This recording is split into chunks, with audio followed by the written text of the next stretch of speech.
Բարև ձեզ սիրելի բարեկամներ, եթերում Նոյան Տապանի քննարկում հաղորդաշարն է եւ այսօր մենք զրուցելու ենք ազգային օրակարգ կուսակցության խորհրդի նախագահ Հայաստանի Հանրապետության նախկին դեսպան Արա Հակոբյանի հետ։ Շնորհակալություն պարոն Հակոբյան հրավերն ընդունելու համար։ Այսօրվա մեր վերլուծությունները սկսենք երևի վերջին շաբաթվա ամենակարևոր իրադարձությունից, դա նոր խորհրդարանը գործեց, կառավարություն նոր առաջացավ, փորձենք մի հատ վերլուծել, ինչ տեսանք մենք առաջին նիստի։ Տեսեք, նոր խորհրդարանի ձևավորումն է ընթանում, հիմնական մի քանի պաշտոնները ոնց որ թե արդեն պաշտոնների ընտրությունները տեղի ունեցան, մասնավորապես խորհրդարանի նախագահ ընտրվեց Ռուբեն Ռուբինյանը, նրա տեղակալները նույնիսկ ԿՓ-ից եւ հայտնի է, որ հանդիմությունը, տիտղոսային հանդիմության ամենամեծ խմբակցությունը ներկայացրել է նաեւ իր տեղակալին, հետո ձևավորումը լինելու հանձնաժողովների նախագահների եւ խորհրդարանը սկսելու է, այսպես ասած, աշխատել։ Հիմա ինչ տեղի ունեցավ։ Տեղի ունեցավ, որ հերթական անգամ Հայաստանը տիրող 35 տարի իշխանական համակարգը վերարտադրվեց իդեմս իշխանական վարչակարգի եւ իշխանական համակարգի հանդիմության, այսինքն ներսից ձևավորվեց երկու խումբ, որը համատեղ եւ դա մենք արդեն տեսանք բարեկիրթ, ինչպես եւ առաջարկում է այսօրվա ազգային ժողովի նախագահ նշանակված Ռուբեն Ռուբինյանը, բարեկիրթ սկսեցին Հայաստանի պետականության, ուծացման եւ տապալման իմ կարծիքով վերջի արերը, որովհետեւ եթե այս խորհրդարանով ապահովվելու է նաեւ այն խաղաղության պայմանագիր կոչված կապիտուլյացիոն փաստաթուղթը Հայաստանի, որը կնքվելու է Ադրբեջանի հետ, որը մեծ ջատագովն է գործող իշխանական վարչակարգը եւ առանձնապես դեմ չի դրան նաեւ գործող արդեն գործող տիտղոսային հանդիմությունը, ապա դա լինելու է Հայաստանի վերջնականացման որպես պետություն, պետականություն եւ որպես հայկական ինքնություն վերջնականացման շատ կարևոր ճակերտներում քայլ։ Հիմա ինչ տեսանք։ Տեսանք, որ առանձին անձնավորված խայթոցները դնենք մի կողմ, հա, այդ խորհրդարանի այդ երկու նիստի ժամանակ, վերջին երկու նիստի ժամանակ, ընդհանուր սկզբունքային անհամաձայնություններ չկային։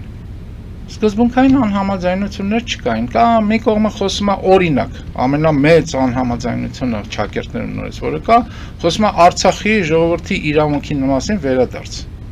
Այսինքն այն 35 տարվա կամ 40 տարվա կամ 140 տարվա պայքարը,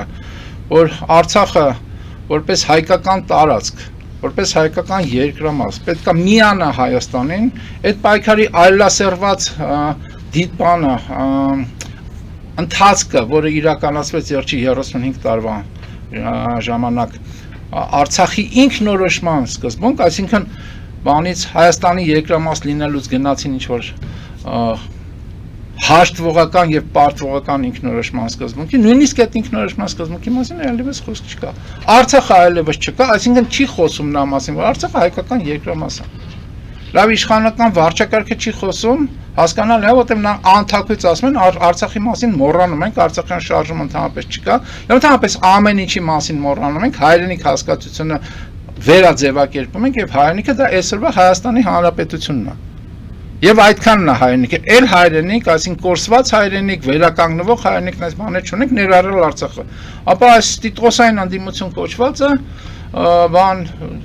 ամենամեծ խնդիրը, որ դնում է Արցախի մասով, դա Արցախի ժողովրդի վերադարձնա առ Արցախ Ադրբեջանի ենթակայության ներկա, ինչ որ Ալիևն էլ ասում, եկեք ապրեք ձեր համար որպես Ադրբեջանի քաղաքացիներ։ Այնպես որ սկզբունքային տարաձայնություններ չենք տեսնում, տեսնում ենք գնդակը միմյանց նետելով բավականաչափ համընթաց զարգացում առ այն, որ հայկական պետականությունը եւ հայկականությունը տարածաշրջանում դառնալու է այլևս ոչ գերակա եւ հայկական լեռնաշխարհում գոյություն ունեցող այս պետականության վերջ հայկականության վերջի փշուրը, իդեմս այս պետականության վտանգված է եւ խիստ վտանգված է։ Մի հատ կարևոր բան եղավ, դիպված եղավ այդ քննարկումների, այսպես ասած ճակերտային քննարկումների ընթացքում։ Հետևյալն էր, երբ որ ինչ-որ խոսակցություն եղավ տարածքների, խոսակցություններ եղան բաների, անկլավների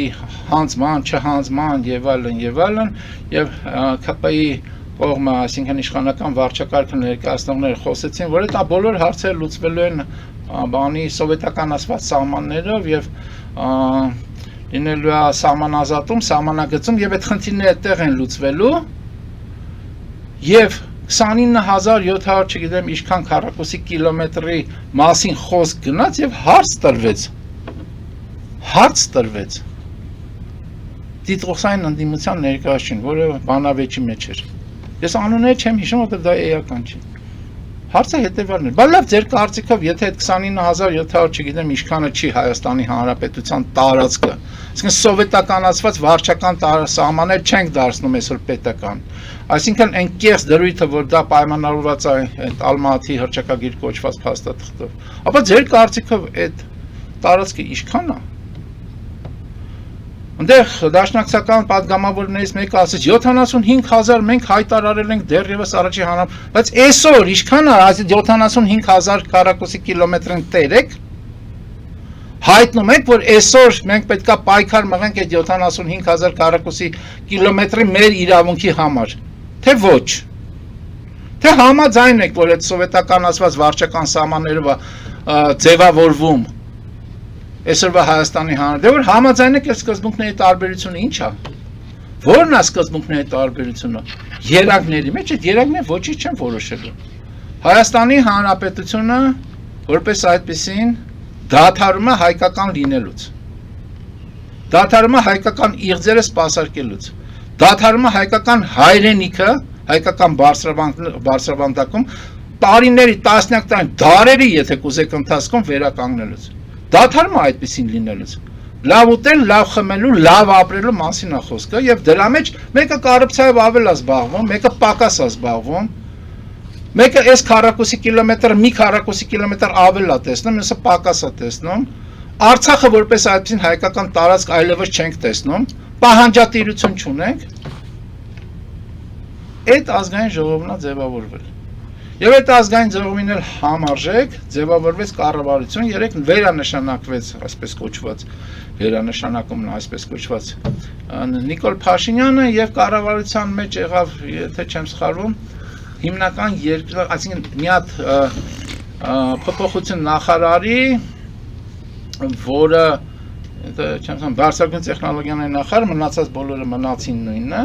եւ այդտեղ որոշակիորեն վարչակարգային տեսակետից տեսանելի փոփոխություն եղավ նախ վարչապետի աշխատակազմի բանի ղեկավարի փոփոխություն, Արայք Հարությունյան անձը դուրս մղվեց եւ ներմուծվեց, այսպես ասած, Լիլիթ Մակունց մյուս անձը, որը հայտնի է իր ճակերտներն բոլոր տիպի հաջողություններով, որպես մշակույթի նախարար, որպես չգիտեմ, ԱՄՆ-ում Հայաստանի դեսպան եւ այլն։ Սա է, որ կատարվեց, եւ այս ամեն ինչը կատարվում է բարեկիրթության ճակերտներում շրջանակում եւ նորից առանձին տենց փոքր մանր բախումները ճակերտներում նորից հաշվի չառած ամեն ինչ գնում է այնպես, ինչպես որ հասկանալի էր, որ պետք է լինի։ Այսինքն պետք է հասկանալ, որ անդիմությունը չունի իշխանությունից տարբեր ըստ էության օրակարգ ազգային հարցերում, հա? Ազգային հարցերում միարժեք չունի, այսինքն ես ասեցի, այդ տարբերությունները երանգային են, օրինակ անդիմությունը խոսում է նրա մասին եւ այդ խոսակցությունները ոչ միտեղ տանող խոսակցություններ են լինելու, հասկանալի է, որ պետք է պայքարենք, ինչպես եւ ասեցի, Արցախի ժողովրդի վերադարձի համար, իշխանությունը դրա մասին չի խոսում, բայց Արցախի ժողովրդի վերադարձը եւ Արցախը որպես հայկական երկրամաս ճանաչելը եւ Հայաստանին միացնելու գործընթացի սկիզբ դնելը ի վերջո, դա նույն բանը չի բացարձակ, այսինքն ազգային հարցերի շուրջ այդ տարբերությունները, ճակերտային տարբերությունները պետք է լինեն եւ Այո, ես ուղղակի ամփոփեցի ձեր ասածը եւ մի տարբերություն կա, որը կարծում եմ կարևոր է, ազգային հարցերի հետ կապված չի, դա կապված է թե ում շահերն է ավելի շատ սպասարկելու գործող իշխանական համակարգը եւ տվյալ դեպքում իշխանություն ունեցող այդ համակարգի մաս Նիկոլ Փաշինյանական վարչակարգը եւ իշխանական համակարգի տիտղոսային ընդդիմություն մաս այդ երկու խմբակցությունները Ռուսաստանի մասնակցության մասնակցություն այդտեղ կա իրական մրցակցային ճակերտներում պայքար Եվ դրա մասին իմիջիալոց խոսվեց, դա էլ էր տարիքեր էլի, տիտղոսային ընդդիմությունը ռուսական տոտալ ազդեցության եւ ռուսական շահի սպասարկու է, իսկ իշխանական համակարգը Նիկոլ Փաշինյան, իշխանական վարչակարգը Նիկոլ Փաշինյանական ինքը ֆլուգերային քաղաքականությունը վարելու, այսինքն գնալու է այն ուղղությամբ, ինչ որտեղից քամին ավելի ուժեղ է փչում։ Սա սկզբունքային, եթե կուզեք ճակերտներում նորից տարբերություն, այսինքն ես բազմաթիվ ճակերտներ ասացի, որտեղ տարբերությունները ճակերտային են։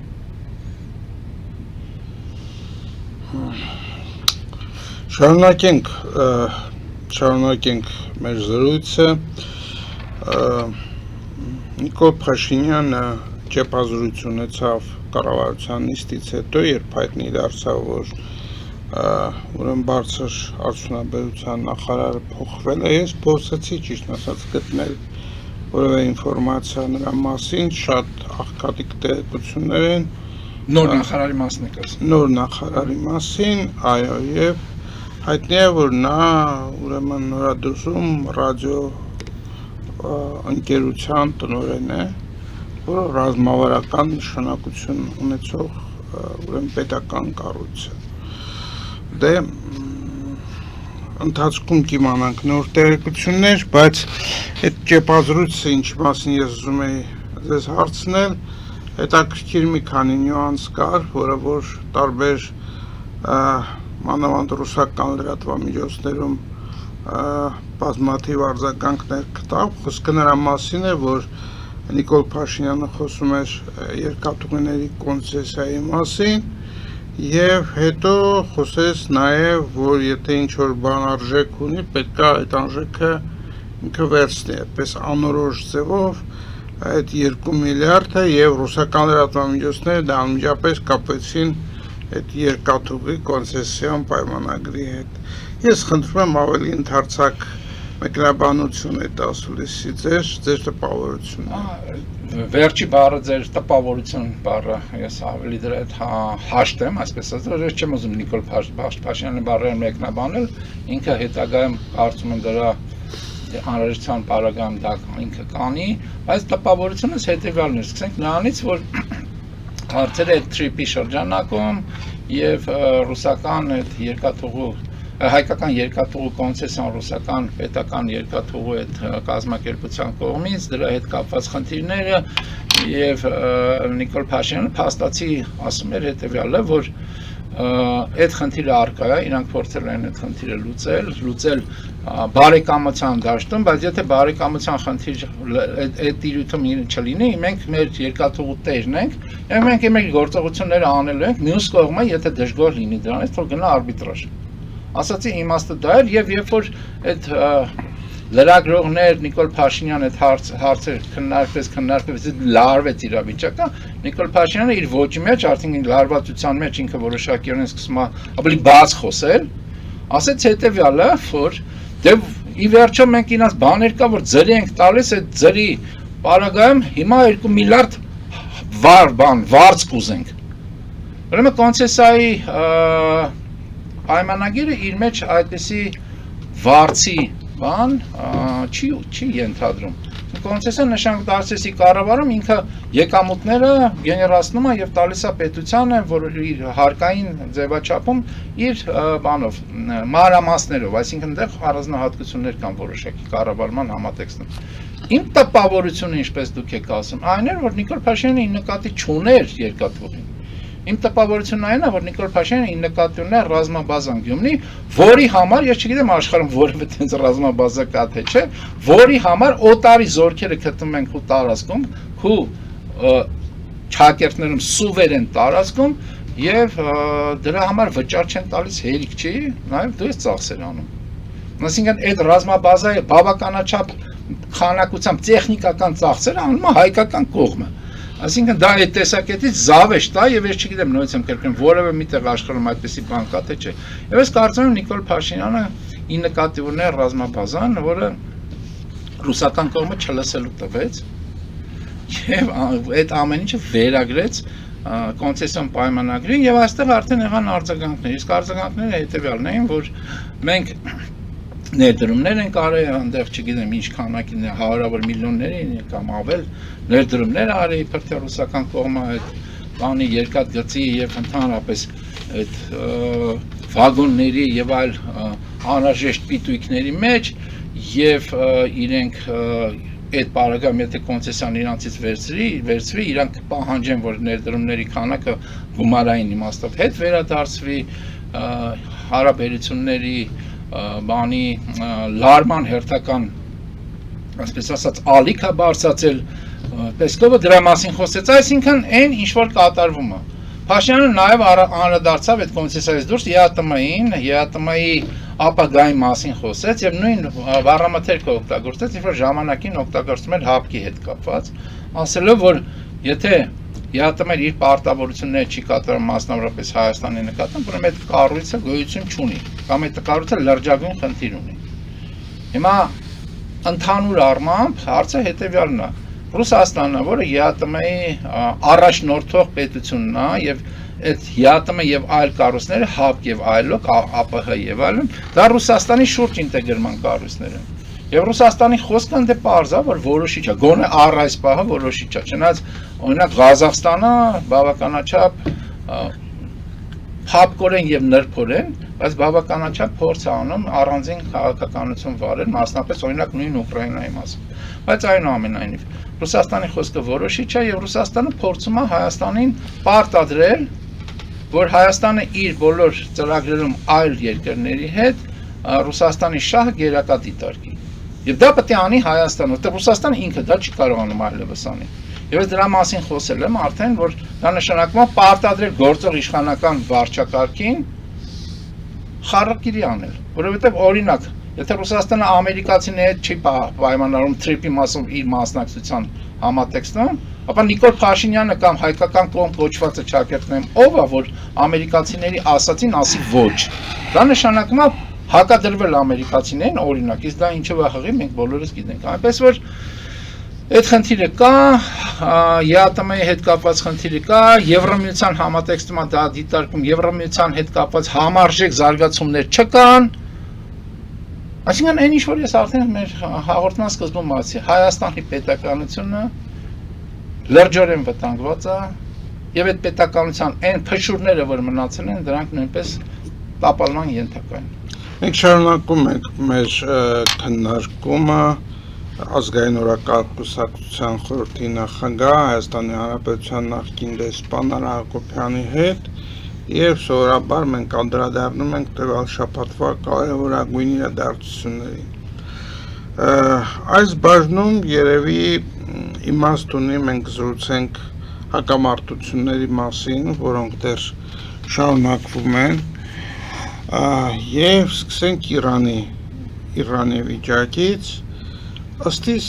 Իրանում հակված են այս հակամարտությունը պահել միջև ուշաշու ըստ երևույթին դրանով հասնելով որպեսզի Թրամփը միջանկյալ ընտրություններում կորցնի խորհրդարանական ձայները կա այդպիսի տրամաբանություն թե դա սուտ այսպես ենթադրություն է տեսեք Իրանի այսօրվա վերնախավը փորձում է հնարավորինս այո ձգել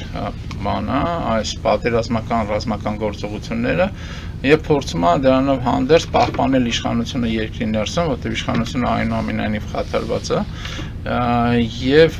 վերահսկել տարածաշրջանային զարգացումները եւ դրա մեջ պատերազմական գործողությունների մեջ ներգրավելով նաև արաբական երկրներին, ծոցի երկրներին եւ ոչ միայն մասնապես Սաուդյան Արաբիային եւ հարվածելով այդ արաբական երկրներում ամերիկյան ենթակառուցվածքներին եւ դա լարվածություն առաջացնում եւ դժգոհություն առաջացնում ոչ միայն եւ ոչ այնքան Իրանից, այլ նաեւ ԱՄՆ-ից, որ այդ առաջին այդ հարցը չի կարողանում լուծել եւ երկրորդը կարելի ասել սպասարկում է Իսրայելի շահերը։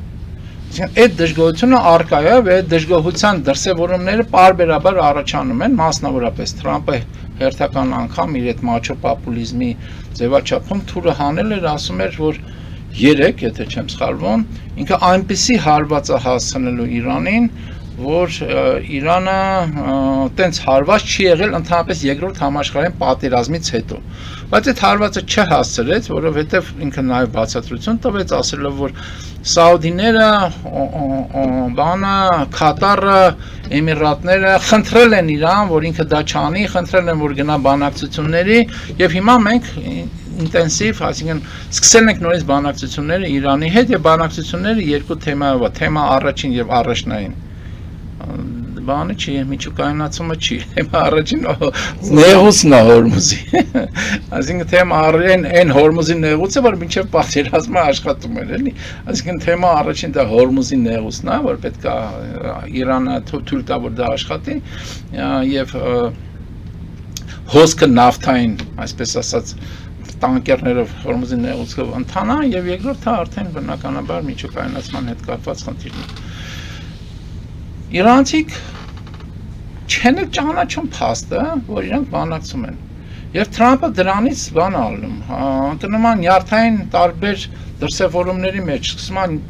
անկապ իրեն հատուկ էլի, տարբեր անկապ, ես ասած կանեմ, նենց կանեմ, այ դուք կտեսնեք, խափում են սրանք մեզ անընդհատ բան, բայց իրանցիք միշտ փաստը, որ բանակցություններ անդանում կրկնվեմ, չեն ճանաչում։ Ես կարծում եմ այնուամենայնիվ բանակցություններ ընթանում են, իրանցիք ինչպես եւ դուք ասեցիք, փորձում են հնարավորինս ձգել, որովհետեւ ժամանակի ընթացքում դժգոհությունը համընդհանուր համաշխարհային դժգոհությունը մեծանում է ամերիկացիների գործողություններից եւ այդ դժգոհությունը արտահայտված է նաեւ ԱՄՆ-ում, որտեղ նույն ԱՄՆ-ում կա խաթարում իրավիճակի, այդ թվում քաղաքականից մինչև սոցիալական եւ կենցաղային թանկացումներ կան, նավթի թանկացումներ կան, նավթամթերքի թանկացումներ կան եւ օրինակ Թրամփին հարց տվեցին, որ Exxon-ը, նավթային ընկերությունները, Exxon-ը եւ Epson-ը, Exxon-ը եւ կարևոր չի, մյուս մեծ ընկերությունը անունը կարող է ճիշտ չհիշեմ, մեծ եկամուտներ ունեն, շատ մեծ, տասնապատիկ անգամ աճել է եկամուտները, եւ Թրամփը ասեց, այո, դա ազատ շուկա է, բայց այնուամենայնիվ ես դժգոհ եմ այդ փաստից, որ այդ եկամուտները իրանք ունեն։ Այսինքն փաստացի մեծ կազմակերպությունները, կարելի ասել օլիգարխիկ Ամերիկայի համար կազմակերպությունները, կորպորացիաները շատ մեծ եկամուտներ են անում։ Իսկ դրա վճարողը ամերիկացի բնակիչն է։ Չի կարա դա դժգոհության չբերի, եւ դա հստակ արտահայտվելու է այդ նոյեմբերին տեղի ունեցող միջանկյալ ընտրություններն եւ ամենայն հավանականությամբ հանրապետականները, իսկ դա նշանակում է Թրամփը, կորցնելու է կոնգրեսը։ Ինչ վերաբերում է բանակցություններ լինել չլինելուն, հնարավոր է մեկ այլ տարբերակ, մենք դա քննարկել ենք նաեւ նախորդ բաներում, որ տարբեր ուժային կենտրոններ Իրանում, որտեղ կենտրոնը իշխանությունը միանգամից խաթարված է, մի կենտրոնը կարող է բանակցի ԱՄՆ-ի հետ, մյուս կենտրոնը ասի, որ բանակցություն չկա։ Սա ևս շատ հնարավոր տարբերակ է։ Մենք հեռախոսազանգ ունենք, փորձենք ընդունել առաջին հեռախոսազանգը։ Բարև ձեզ, դուք եթերում եք, լսում ենք ձեզ։ Բարև ձեզ։ Ես ուզում ձեր հյուրին մի հարց տալ, ինքը դժգոհում է ներկայացակազմից եւ կարծում եմ համախոհները կունենա, որ դժգոհում են ներկայացակազմից եւ կուսակցության նախագահ է, ինչու չեն հավաքում կուսակցությունները մի մեծ կոնֆերանսի իրեն մեծ ժողովի եւ որոշեն, որ մենք այս կուսակցություններով դժգոհ ենք ու հեղափոխություն անենք, չէ՞ որ վարչապետը ինքն է ասում, եթե դժգոհ եք, եկեք հեղափոխություն արեք, ինչու չեք կարողանում համախմբել եւ հեղափոխություն անել, չէ՞ որ պետականության կորուստի առաջ են կանգնած։ Շնորհակալություն։ Շնորհակալություն։ Շատ լավ հարց է, հարցը բաժանենք երկու մասի, ուրեմն Հայաստանում ոչ միայն հեղափոխություն չի եղել երբևիցե, նույնիսկ ընտրություններով իշխանության փոփոխություն չի եղել երբևիցե, որովհետև Հայաստանը տիրող իշխանական համակարգը 35 տարի տիրող իշխանական համակարգը ինքը հակապետական, ապազգային, կորպորատիվ, օտարի շահերի սպասարկա եւ հակահայ, այսինքն ինքը որևէ կերպ բոլոր իրեն հասու միջոցներով թույլ չի տալիս, որ որևէ իրական այդ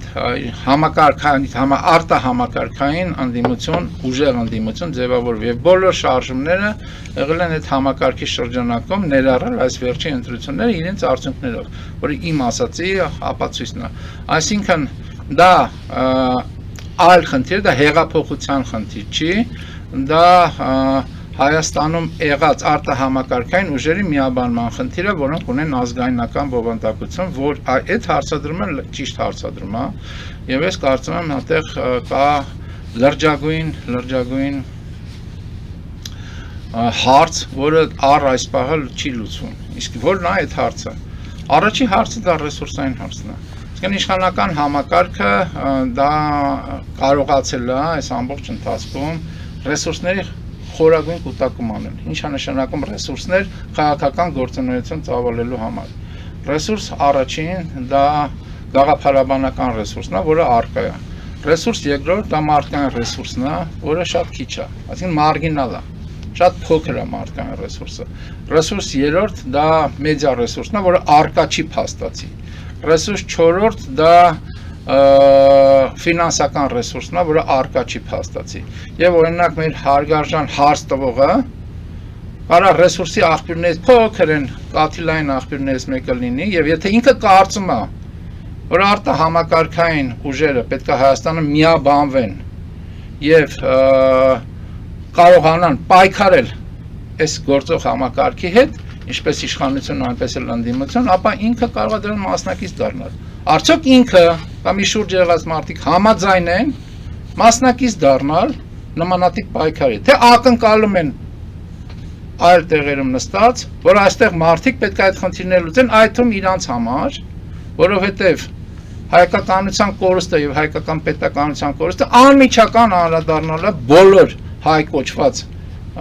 մարդկանց, այդ թվում մեր հարգարժան հարց տվողին։ Այնպես որ դա ընդհանրական պայքար պետք է լինի, այո, այդ հարցում կա խնդիր եւ ես թվարկեցի ռեսուրսային խնդիր եւ կա մյուս խնդիրը։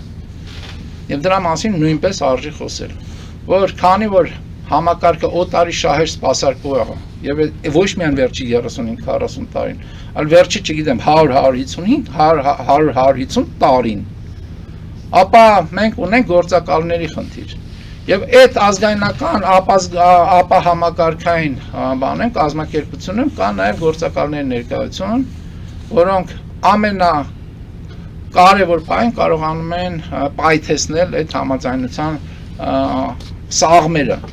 Դա նույնպես պետք է իմանալ եւ այդ իմաստով էլ պետք է խիստ լինել եւ ես հիմա խոսքս ուղղում եմ ազգայնական կազմակերպություններին, որ պետք է ինքնամաքրումի անցկացնել, ներքին լյուստրացիա անցկացնել, որը հետո կարաբերի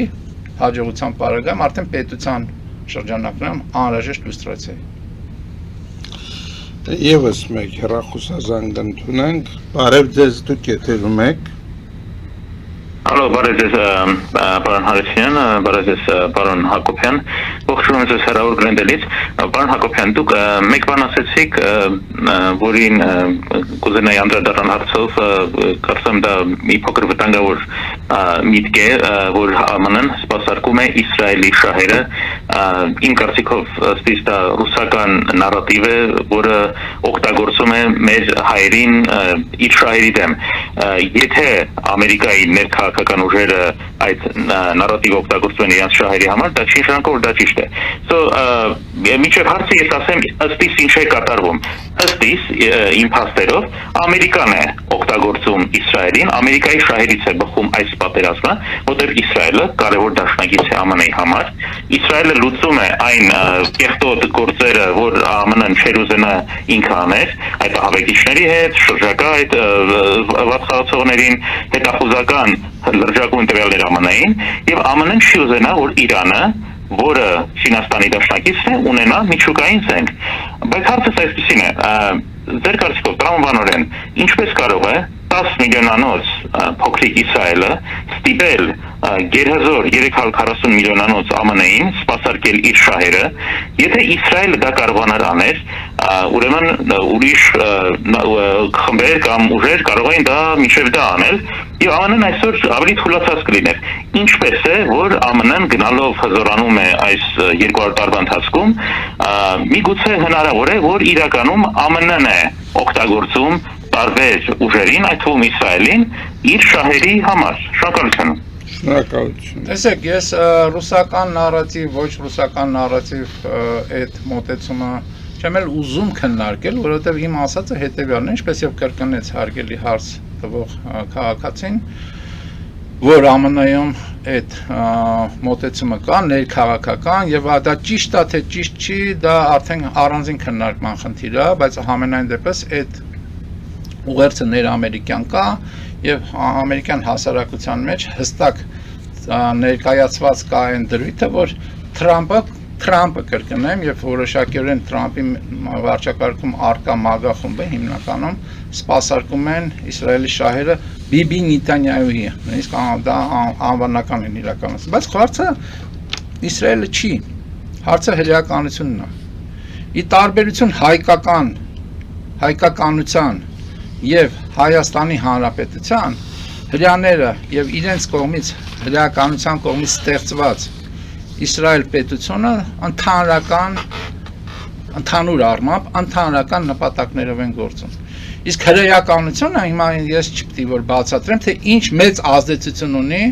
ամերիկյան establishment-ի վերնախավի մեջ, սկսած քաղաքականից վերջացրած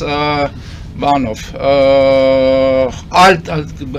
տնտեսական տիրույթում, մշակույթի տիրույթում, բոլոր տիրույթներում ինչ ազդեցություն ունի հրեականությունը նույն ԱՄՆ-ում եւ ոչ միայն ԱՄՆ-ում։ Հիմա երբ խոսում ենք ԱՄՆ-ի մասին, եւ այն մոտեցումը, որ արտահայտվեց, որ 10 միլիոնանոց Իսրայելը, չէ, այդ դա իմ կարծիքով թողների ինձ հարց տվող մեր գործընկերը, դա կեղծ թեզ է, որովհետեւ 10 միլիոնանոց Իսրայելը չի ԱՄՆ-ի վրա ազդեցություն ունենում, այլ հրեականությունը, որի թիվը ես չգիտեմ, հրեականությունն է, որ ունի մեծ ազդեցություն ԱՄՆ-ի վրա։ Եվ մյուս հարցին, թե միջև այդ ուրիշները ինչի չեն, ուրիշները այդքան կազմակերպված եւ այդքան թիրախային չեն եղել, բայց մյուս խումբը կա ԱՄՆ WASP կոչեցյալ խումբը, որը ժամանակին ունեցել է գերակա ազդեցություն ԱՄՆ-ի գործունեության վրա, այդ WASP խումբը դա White Anglo-Saxon People խումբն է, որոնք մրցակցության մեջ են եւ այսօր էլ մրցակցության մեջ են հրեական, այսպես կոչված լոբի հետ, կա ընդհանրություններ եւ կա մրցակցություն։ Եվ ԱՄՆ-ի ներքին ներքաղաքական համակարգի մանրամասն վերլուծության ես հիմա չեմ ուզում գնալ, բայց տեսանելի է հրեականության ազդեցությունը Թրամպի վարչակարգի վրա եւ մի անգամ չի որ ես դրա մասին ասել եմ եւ ինքը Թրամփն է դրա մասին ասում, որ ինքը հրեականության եւ Իսրայելի համար ամենաձեռնտու երբևիցե եղած նախագահն է եղել։ Հիմա անդրադառնալով տարածաշրջանին Իրան եւ այլն, այո, եւ ոչ միայն ԱՄՆ-ի արևմուտքի համար ձեռնտու չի Իրանում ունենալ կրոնապետություն։ Ձեռնտու չի։ Բայց դա չի նշանակում, որ Իրանում պետք է լինի այնպիսի վիճակ, որ Իրանը ստորադասվի, որպես քաղաքակրթական միավոր եւ որպես պետական միավոր, որևէ այլ ուժի եւ որևէ մի այլ ուժ դառնա դոմինանտ, ինչը փորձ են անում Աբրահամյան բաներով այդ համաձայնագրերով իրականացնել նույն Թրամփյան վարչակարգը, ունենա դոմինանտ կարգավիճակ տարածաշրջանում։ Եվ այդ դոմինանտ կարգավիճակի կրողը լինելու է Իսրայելը։ Իմ եւ մեր քաղաքական ուժ որպես եւ որպես հայ մարդ անցալումը հետեւյալն է, որ ինչպես հրեականությունը կարողանում է համախմբել իր ներուժը եւ իր ազգային եւ պետական շահերը դարձնել թիրախ եւ փորձել մնացածի վրա ազդելով ստիպել կամ հորդորել, որ իրանք շահը սպասարկեն, նույն ձևի ես կարծում եմ պետք է անի ոչ թե հայությունն ու հայկականությունն, այլ հնդեվրոպական ցեղը, հնդեվրոպական քաղաքակրթական այդ հոսքը, քաղաքակրթական այդ միավորը, իսկ ովքեր են հնդեվրոպացիք, դա հնդիկներն են, դա նույն պարսիկներն են, այսինքն նույն Իրանն է, դա մենք ենք հայերով եւ դա եվրոպացիք են, այսինքն տարբերությունը հետևյալն է, Իսրայելը գործում է քաղաքակրթական, հրեականությունը գործում է քաղաքակրթական եւ առաքելության դաշտում, իսկ հենց եվրոպացիները այսօր տարանջատված են, տարալուծված են տարբեր կեղծ գաղափարաբանական, օրինակ գլոբալիստական, օրինակ կեղծ ազատություններ, ոչ թե իրական ազատություն, որտեղ իրական ազատությունը ամենաթողությունը չի, այլ իրական ազատությունը պատասխանատու մոտեցումն է։ Մենք այդ խնդիրը ունենք, հարգելի գործընկեր, եւ այդ խնդրի շրջանակում է պետք է այս ամեն ինչը դիտել եւ դիտել ռուսականի տակ ամեն ինչ մտցնել չեմ կարծում ճիշտ է, ռուսները ունեն իրենց շահերը, այդ շահերում շատ լավ համագործակցում են նույն հрьяաների հետ, շատ լավ են համագործակցում, արեք դա էլ չմոռանանք, այնպես որ ամեն ինչ ռուսականության տակ մտցնելը դա նույնպես կեղծ նարատիվ է, կան հрьяաները եւ հրեականությունը իրենց շահերով, կան ռուսները իրանց շահերով, կան թյուրքերը, ընդհանուր թյուրքերը իրանց շահերով, կա Չինաստանը, կա Իրանը, եւ մենք պետք է մեր շահերով հայերս եւ հայկականությունը առաջարժվի, փորձելով մաս դառնալ, եւ եթե ուզում եք նախաձեռնել այդ իմացած հնդեվրոպական շարժումը։ Մենք բազմաթիվ հեռախոսազանգեր ունենք, բայց եկեք դուրս գանք կարճատև գովազդային դադարի, որից հետո կշարունակենք հեռախոսազանգերի ընդունումը։ Սիրելի բարեկամներ, մնացեք մեզ հետ, ով որ զանգահարել է պահեք զանգերը, գովազդից անմիջապես հետո մենք նորից կանդրադառնանք ձեր զանգերին։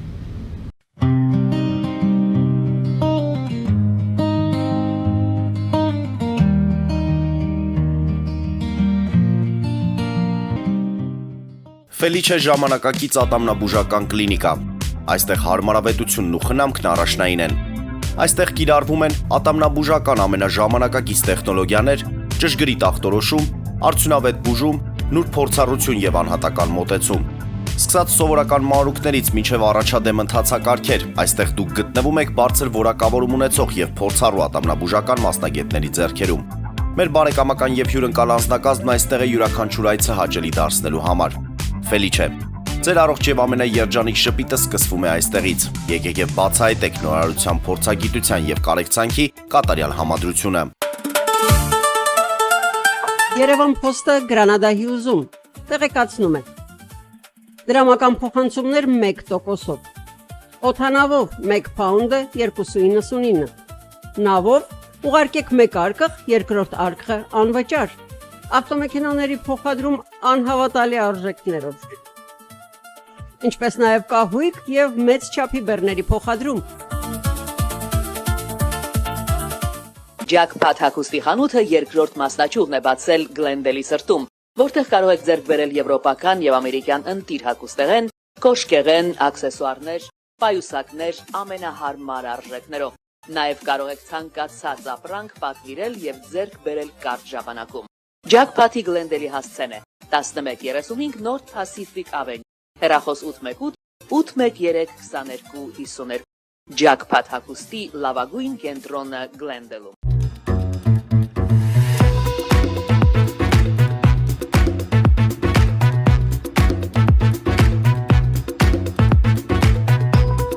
Արարատ ռեստորան, ընտանեկան եւ ընկերական ժամանցի լավագույն հասցե, սիրված արտիստներ, հյուրընկալ մթնոլորտ, հարուստ ճաշացան, անմահական խորտիկներ, Արարատ ռեստորան, հասցեն անփոփոխ, սիրով սպասում ենք ձեզ։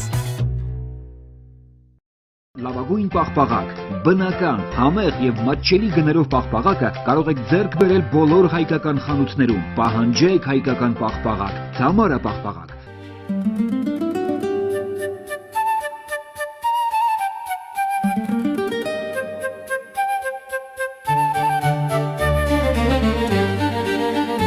Նոյան տապան տպարան, Նոյան տապան հրատարակչություն, շարվածքից մինչև տպագրում, զանգահարեք, գրեք, այցելեք, միասին պատրաստենք ձեր գիրքը, ամսագիրը կամ թերթը, որտեղ նշվելու է, տպագրված է Նոյան տապանում։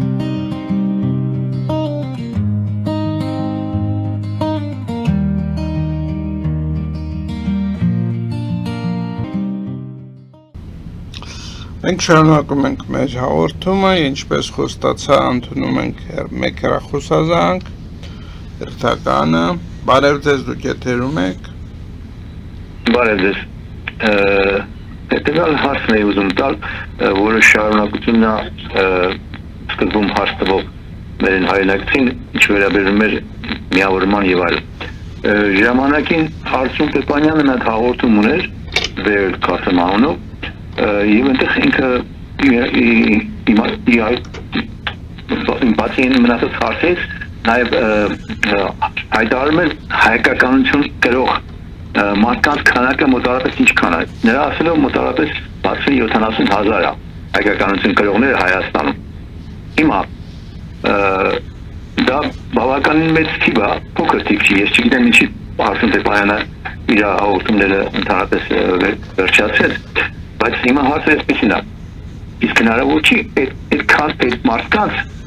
համախմբել, միավորել եւ ինչ-որ ծրագիր առաջարկել, իսկ եթե ասում եք, որ դա հնարավոր չի գումարի եւ այլնի միջոցով, մի հատ օրինակ բերեմ, Ղուկասյանը, Վարդան Ղուկասյանը կարողացավ ընդհանրապես մի էջով, Facebook-ի կամ YouTube-յան էջով, բավականին մեծ աուդիտորիա հավաքել։ Եթե նա մի քիչ ավելի լուրջ մարդ լիներ, ավելի լուրջ հարցեր դներ, շատ ավելի հնարավոր է արդյունքների հասնել։ Հիմա ինչի հնարավոր չի այդ բոլորը կազմակերպել։ Կարծում եմ հնարավոր է։ Շնորհակալ եմ։ Շնորհակալություն։ Ճիշտն ասած, ես չասեցի, որ հնարավոր չի, ընդհակառակը ասեցի, որ դա է ուղին եւ միաբանում նա ուղին հայության եւ Հայաստանի համար այս վիճակից դուրս գալու, կործանարար վիճակից, բախտորոշ վիճակից դուրս գալու։ Չասի հնարավոր չի։ Ես ասեցի, որ դա ինչ խնդիրներ, ես ներկայացրեցի, դա ինչ խնդիրներ ունի եւ այդ խնդիրների մեջ ռեսուրսներին անդրադառնալով նաեւ բացի դրանից խոսեցի այսպես կոչված օտարի գործակալական ցանցերի, գործակալների ուղիղ Բայց չբացատրեցիք ոնց է դա աշխատում։ Երկրորդը Այո, այդ գործակալական ասեմ ոնց է աշխատում, երբ որ մենք գալիս ենք ենթանենք մենք եւ դուք երրորդն էլ պայմանական ասած գործակալն է երեքով գալիս ենք ինչ-որ համաձայնության, վերջի պահին, երբ որ այդ համաձայնությունը արդեն պետք է արձանագրվի եւ ծրագրի իրականացում սկսվի, այդ գործակալ ներկայացուցիչը պայթեցնում այդ համաձայնությունը եւ տեղի չի ունենում այն ինչ-որ նախատեսված է։ Այսինքն գործակալը թաքնված է կամ ձեզ մոտ, կամ իրենց մոտ, կամ մյուսի մոտ, կամ որևէ մոտ։ Այսինքն այդ տիրույթում կա եւ դա հասկանալի է, որովհետեւ այն համակարգերի, որոնք տիրում են Հայաստանում եւ վերջի 40 տարին եւ դրանից առաջ, դա այն ամենաարդյունավետ գործիքներից մեկն էր, որը միշտ կիրառվել է։ Գործակալի ներդրումը իրական ընդդիմադիր տիրույթում, ապա համակարգային ընդդիմադիր տիրույթում, այնպես որ հնարավոր է, բայց ինքը ունի դժվարություններ եւ այդ դժվարությունները դժբախտաբար առ այս պահը դեռևս հաղթահարելի չեն։ Իսկ ինչ վերաբերվում է քանակին, որը Արծրուն Պեպանյանը ներկայացրել է, ես չգիտեմ այդ քանակը ինչքանով է ճշգրիտ եւ հաշվարկային ինքը ոնց է դուրս եկել այդ քանակի վրա, բայց այո, համաձայնում եմ նրա հետ, որ այդ ազգայնական թևը հայության մեջ ինքը լուսանցքային է, մարգինալ է եւ ենթադրենք 2-ից 3% է եւ կարող է դա 60,000 չի կամ այլ օրինակ 160,000 է, բայց նորից համաձայնում եմ մեր հարգելի հայրենակցի հետ, որ այդ թիվը բավարար թիվ է։ Այդ թիվը բավարար թիվ է առաջամարտիկների միավոր ճակատ ձևավորելու համար։ Դա տասնյակ հազարներ էլ պետք չեն, մի քանի հազար նվիրյալները դրա համար բավարար են, որպեսզի այդպիսի շարժում սկսի, ազգայնական շարժում սկսի եւ դրան արդեն մնացածը կարծում եմ կմիանան։ Բայց այդ առաջի քայլը անել եւ այդ առաջի քայլը արդյունավետ անելը ոչ թե սպասարկել արդեն ներ հայաստանյան համակարգի օրակարգերը, դա առ այս պահը ի ամոթ եւ ի դժբախտություն մեզ առ այս պահը դեռևս չի ստացվում։ Ես իմ կողմից ավելացնեմ, որ իմ տեղեկություններով այդպիսի առնվազն մի 4-5 փորձ եղել են։ Այո։ Եվ բոլոր այդ փորձերն էլ տապալվել են այս 35 տարվա ընթացքում։ Եվ այո, ամենաչհամախմբվող, ամենա իրար հետ ընդհանուր հայտարարի, ընդհանուր բանի չեկող ուժերը, ցավոք սրտի, հենց ազգայնական ուժերն են, որը որ ձեր բացատրությունը կարող է շատ խոր հիմքեր ունի, որովհետև այդ ուժերը հետապնդվել են դեր խորհրդային ժամանակ։ Մինչ այդ էլ։ Հանցնենք հաջորդ թեմային, ռուս-ուկրաինական պատերազմում նոր անգրվաններ են, ինչպես մենք տեսնում ենք Ուկրաինայի նոր դրոնային ռազմավարությունը բերել է նրան, որ պարալիզացրել է Ռուսաստանի մի շարք ոլորտներ, օրինակ բենզինի հերթեր են ամբողջ Ռուսաստանում, օրինակ Ուկրաինան կարողանում է խփել սահմանագծից 1000-1500 կիլոմետր ներսում գտնվող ռազմական օբյեկտներին, եւ այդ օբյեկտները հերթով շարքից դուրս են գալիս, ընդորում զավեշտն այն է, որպեսզի դրոնին խփեն, պետք է օգտագործվեն հրթիռներ, որոնք որ կարող է տասնյակ, հազարավոր անգամ թանկ են, քան այդ դրոնը, եւ գործում է շատ պրիմիտիվ մեխանիզմ, ասենք գնում է դրոնը, իրան հարվածում են, երկրորդ դրոնը արդեն գիտի որտեղից են հարվածել եւ ոչնչացնում են այդ հարվածային կետերը, ընդ որում վերջին տեղեկություններով այնտեղ ոչնչացած է եւ S-300 եւ հակահրթիռային կայաններ եւ այլն։ Տեսեք, բանի Ուկրաինայի ռազմավարությունը պատերազմ աղելու փոխվել է, զարգացել է եւ դարձել է շատ արդյունավետ։ Ինչ որ դուք նկարագրեցիք, մոտավորապես այդպես է, ավելին ուկրաինացիք այդ անօթաչու սարքերով դաշտ են ձևավորվել, ռուսական ցանկացած շարժ արդեն ճակատային մասում, ոչ միայն թիկունքում, այլ ճակատային մաս, ցանկացած շարժ դրոնների հարձակման է ենթարկվում եւ ռուսական կողմը, որը մսի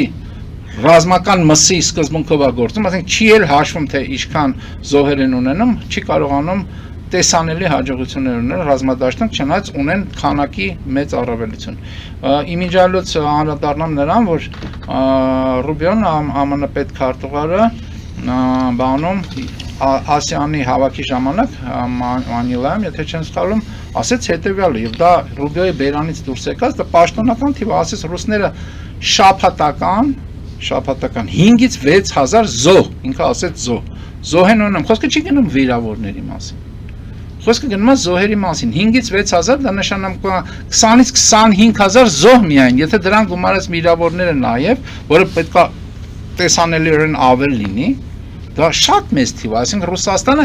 այդ ներքին խստացումները, որ անում է, ամենայն հավանականությամբ, եթե պատերազմը չի կանգնացնելու, պետք է գնա ներքին մոբիլիզացիա, որտեղ արդեն զինվորները չեն բավարարում։ Իսկ ինչ վերաբերում է այն հարվածներին, որ ուկրաինակցիկ իրականացնում են, այո, նրանք իրականացնում են ռազմական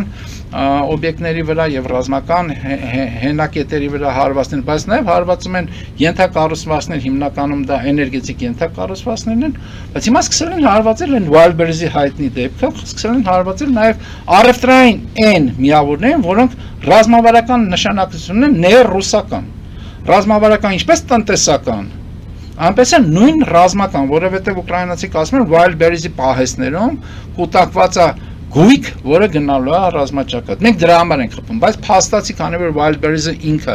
շատ մեծ կորպորատիվ կառույց է, ոչ միայն Ռուսաստանում, այլ նախկին սովետական միության ամբողջ տարածքում, Wildberries-ին խփելով վտանգում են նաև ֆինանսա-տնտեսական վիճակը Ռուսաստանի, որտեղ Wildberries-ը միլիարդների դոլարային, միլիարդների պարտքեր ունի բանկերին, որովհետև զարգացման համար անհրաժեշտ միջոցներ է կուտակել բանկերից, վերցրել վարկավորվել բանկերի կողմից եւ հարվածի տակ է ռուս ֆինանսա-տնտեսական այդ բանը։ Այստեղ մի այլ բան ասեմ, ուկրաինացիք վարում են պատերազմ անօթաչու սարքերի շատ արդյունավետ, բայց ռուսները դրան պատասխանում են հրթիռային շատ մեծ հարձակումներով։ Հիմա նորից հերթական անգամ Հյուսիսային Կորեայից եւ Զորք եւ հրթիռային այդ հենակետեր են իրանք վերցնում, որը օգտագործում են արդեն Ուկրաինայի այդ պատերազմի երկրորդ թե երրորդ շրջանն է, փուլն է օգտագործման, եւ ուկրաինացիք ունեն անհրաժեշտ հակաօդային պաշտպանության բաներ, հրթիռներ, եւ բանի ամերիկացիների հետ, Թրամփի հետ, վերջերս երբ որ բանը գնացել էր, Զելենսկին գնացել էր ԱՄՆ, համաձայնության էին եկել, ոնց որ թե, որ կարողանալու են այդ բաները հակահրթիռային այդ ամերիկյան տեխնոլոգիաները օգտագործել եւ արտադրություն կազմակերպել։